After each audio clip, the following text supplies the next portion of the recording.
გამარჯობა, მე ვარ ქეთევან გაბედავა, აბიტურიენტი.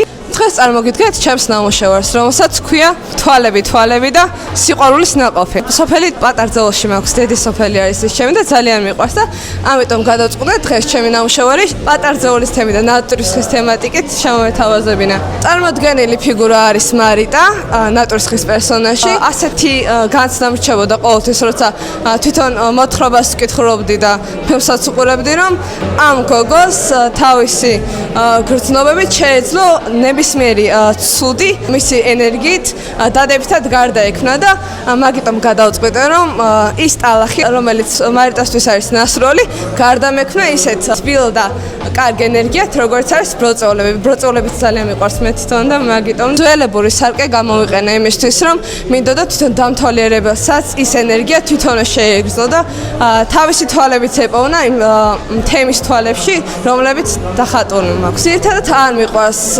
ისეთი ნამუშევრები შექმნა, რომელიც მარტო ტილოზე ეტევა და ყოველთვის აქვს იმისი სურვილი, რომ ტილოს გაუცდე. და ამიტომაც მაქვს წარმოჩენილი ეს ტოტები, რომელიც მართულებისგან მაქვს გაკეთებული და პაპიამაშას ტექნიკით ბროწეულები.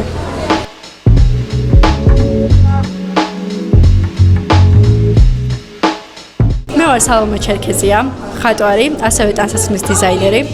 ვარ Family Art Gallery-ის დამფუძნებელი. ჩვენი სამხატვრო საოჯახო გალერეა მდებარეობს ბარათაშვილზე, ვერცხლის 51 ნომერში. ეს არის ჩემი ნამუშევარი, რომელიც დღეს წარდგენილი მაქვს ხატვართა სამყაროს გამოფენაზე. სახელი არის კანონის მიღმა. მუშაობ აკრილით, ხატავ აბსტრაქციას, მინიმალისტურ კუბიზმს. ჩემი ნახატები გაყიდულია 14 სხვადასხვა ქვეყანაში.